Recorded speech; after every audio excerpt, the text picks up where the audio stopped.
Watching the news is kind of like watching a horror movie sometimes, especially when it comes to economics. First, you hear the USA is applying 10% tariffs. Suddenly, Starbucks raises the price of coffee. Then 20%. Your local seafood restaurant is all out of shrimp. In your darkest nightmares, it could go as high as 40 or even 50% tariffs. You can't even order Dos Equis at a bar. But just because we think it's fun to spike your blood pressure, let's get a little bit crazy.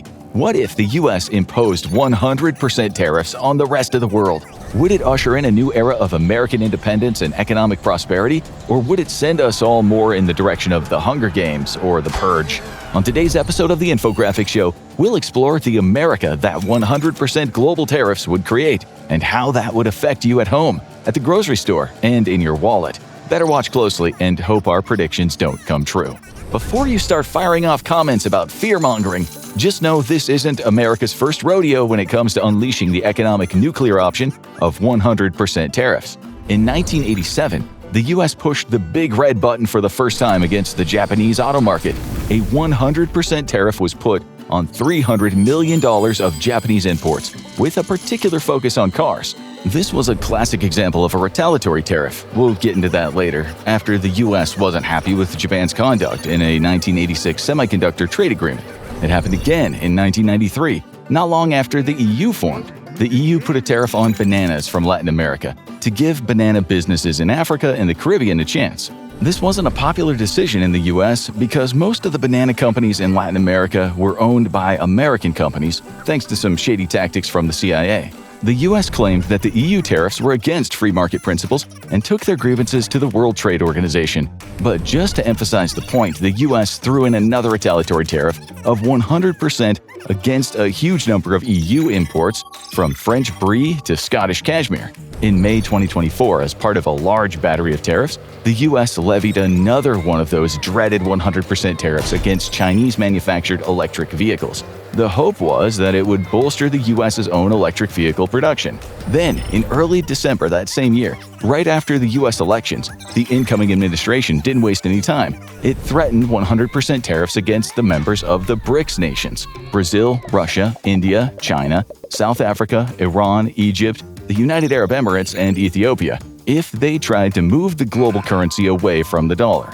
These are all isolated examples of 100% tariffs being used by the US, and they give us a place to start with exploring today's scenario.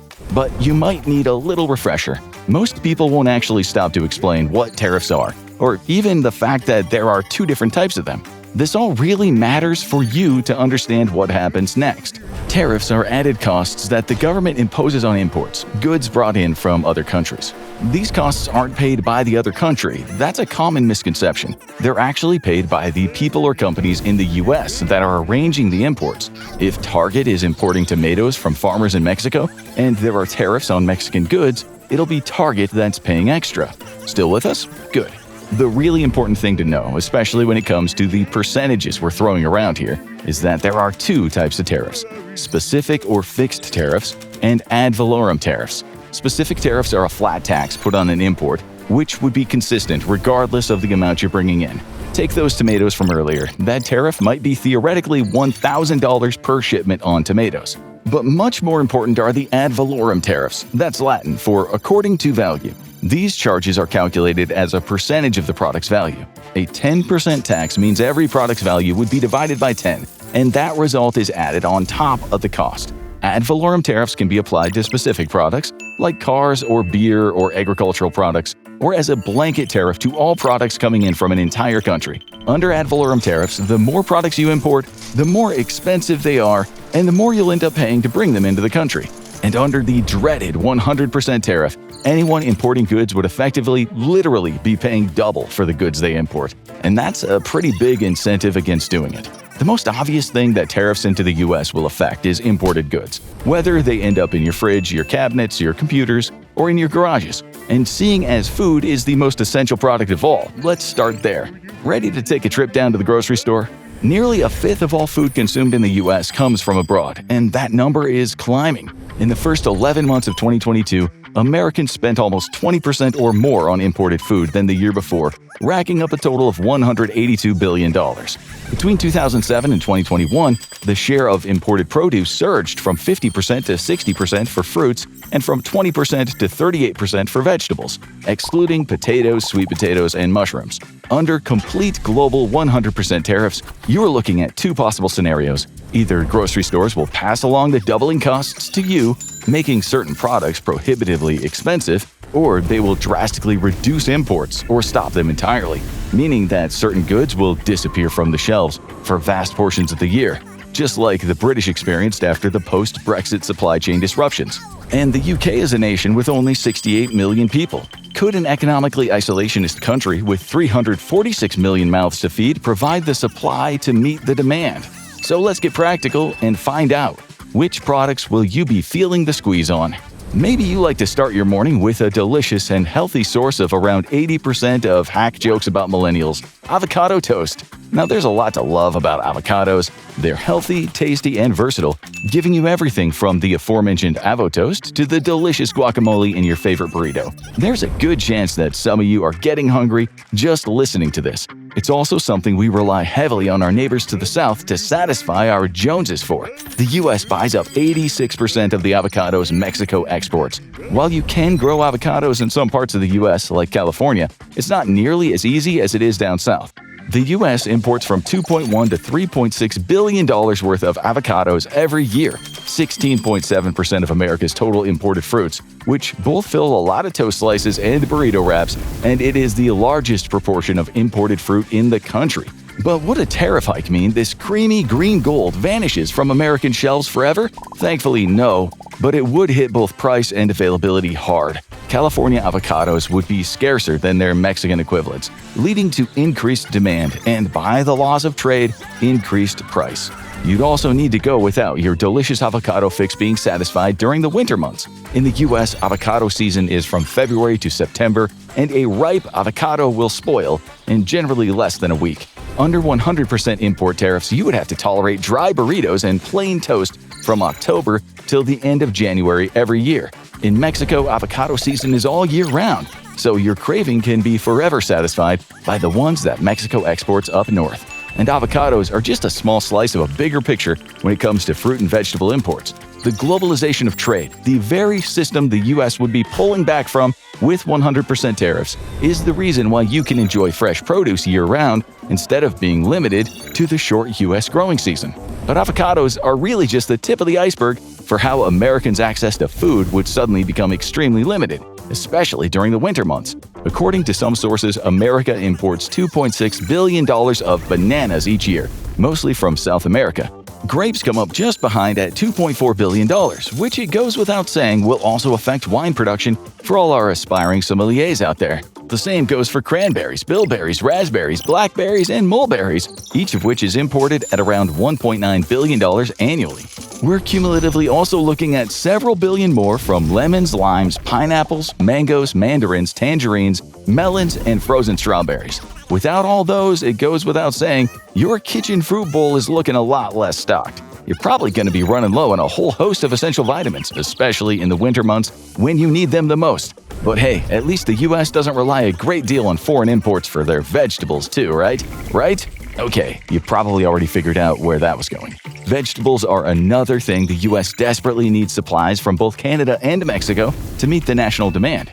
From Canada, the U.S. imports hundreds of millions in mushrooms and potatoes. From Mexico, there's tomatoes, bell peppers, cucumbers, cauliflower, broccoli, asparagus, onions, lettuce, and spinach. One group that might actually celebrate the 100% tariff plan are 6-year-olds who refuse to eat their veggies, at least until vitamin deficiencies and constipation catch up with them. Of course, you might just wonder, could reducing reliance on imported fruits and veggies simply push the U.S. to grow more domestically? In theory, maybe, but just like with the humble avocado, many of these crops aren't even practical to grow in American climates, and even fewer can be produced year-round.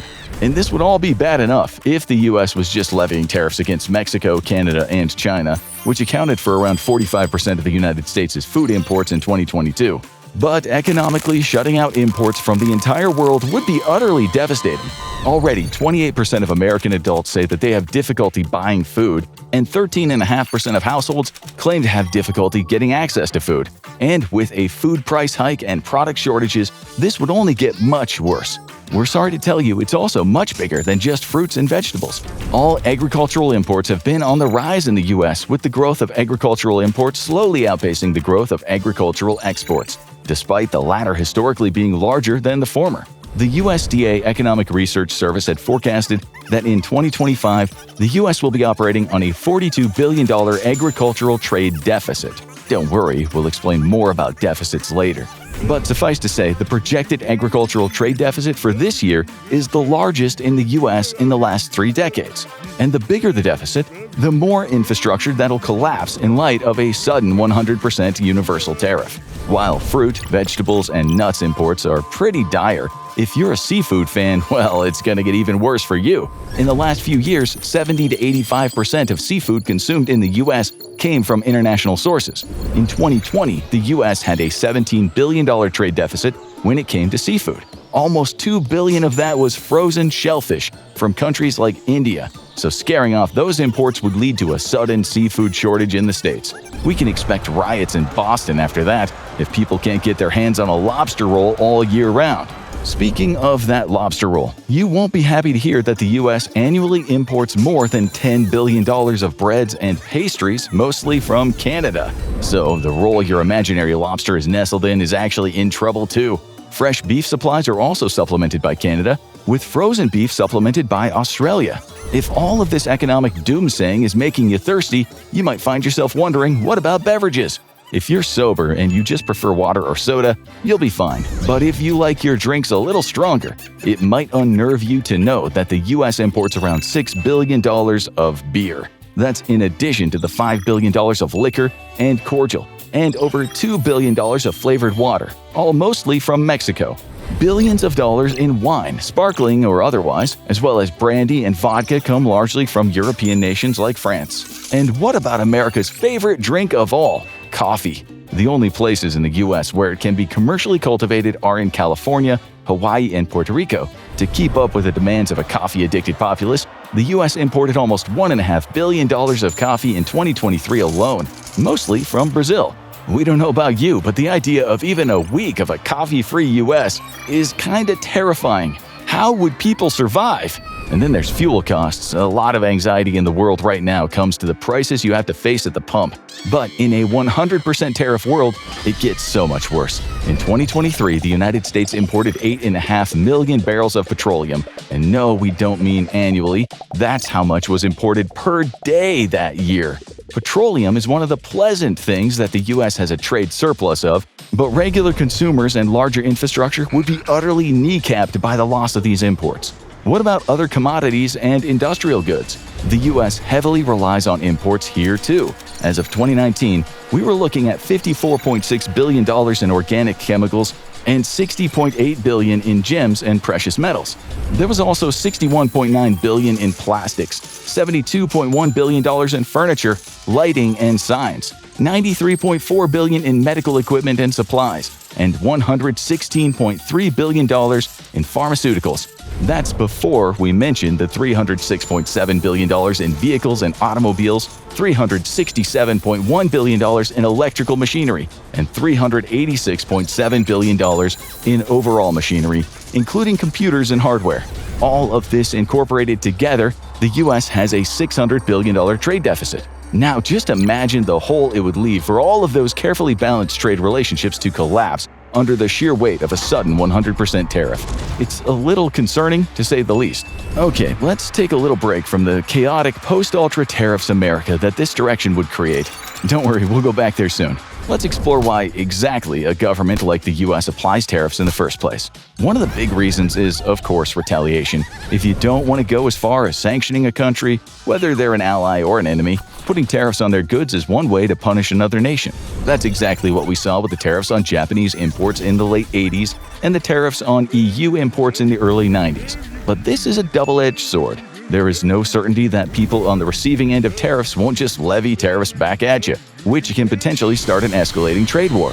And we'll get into how exactly a trade war would affect the ultimate economically isolationist America later, but suffice it to say, it would not be pretty. Stay tuned for that. Of course, another good reason to institute tariffs, in theory, is to supplement tax revenue. Before federal income tax was introduced in 1913, revenue from tariffs actually made up as high as around 95% of tax income for the U.S. government. While the share of revenue the U.S. collects from tariffs has declined over the years, a cash-strapped country might see higher tariffs as a way to shrink its trade deficit. And in case you were wondering, trade deficits are when you import more from a country than you export to them. In some cases, running a trade deficit can give the other country economic leverage over you, which is not ideal. But the biggest reason you'll generally see tariffs implemented is to protect U.S. industry and manufacturing. That was the case for the 2024 100% tariff on Chinese electric vehicles. The aim was to prevent those imports from undercutting electric vehicle manufacturing domestically. It's a truth universally acknowledged that large publicly traded companies have a fiduciary duty to keep their profits high. A key part of that endless quest is keeping costs low, often by sourcing cheaper materials and labor from abroad. One way for a government to gently convince them otherwise is to alter their economic incentives. If a clothing or phone company is manufacturing its products with cheap, and often, let's be real, ethically questionable foreign labor, adding tariffs on these makes this choice far more costly. In an ideal world, this means that the companies will return to the now comparatively reasonable domestic sources to reduce their overheads. It's kind of like using corporate greed for good for once. But the best-laid plans often go awry. And as you're soon going to find out, tariffs made with good intentions to protect American industry can sometimes end up doing just the opposite. As we mentioned earlier, one of the U.S.'s major reasons for levying tariffs is retaliation, applying economic leverage to get the outcomes that they want out of geopolitical spats. But this goes both ways. When the U.S. threatened Canada, Mexico, and China with high tariffs in early February 2025, the U.S. was met with immediate reprisals. Canada hit back with 25% tariffs on a range of U.S. goods, everything from makeup to drinks, dealing a blow worth an estimated $20 billion to American exports. Unsurprisingly, these tariffs were soon put on pause. But let's be real, tit-for-tat trade wars wouldn't just stop there. If the U.S. went all in with a universal 100% tariff, escalation would be inevitable. And if history, both economic and military, has taught us anything, it's that the more battles you fight at once, the slimmer your chances of securing a win. If the U.S. imposed a universal 100% tariff, it would instantly turn itself into a hermit nation. Its import network would collapse overnight. But that's only half of the story. Key U.S. exports would face an onslaught of retaliatory tariffs, wiping them out in a trade war spiral. As of 2023, the U.S. was exporting $323 billion in mineral fuels, oil, and distillation products. The second highest export was machinery, nuclear reactors, and boilers, at $233 billion per year. Electrical and electronic equipment accounts for just over $200 billion, and a combination of vehicles and air and spacecraft combined to account for a little less than $300 billion. These are all industries where the U.S. currently excels, but it isn't unique by any means. Saudi Arabia, Russia, and Canada export more oil. China is a larger exporter of electronics, and also the largest exporter of cars. While the U.S. is the world's top exporter of aircraft, buyers would not be left stranded. France, Germany, the UK, even Canada could step in to fill the gap. And that is just the start. Medical equipment, pharmaceuticals, plastics, organic chemicals, food. One by one, America's key exports would find new suppliers. So why would the United States drive its most important trade partners away, potentially to its own horrific detriment? All we can hope is that our strange little prediction of a 100% universal tariff never becomes a reality. Would a universal 100% tariff make America stronger or send the economy into a tailspin? Would you be willing to pay higher prices for American-made goods? Drop your thoughts in the comments. Now check out what are tariffs and do they work? Or watch this instead.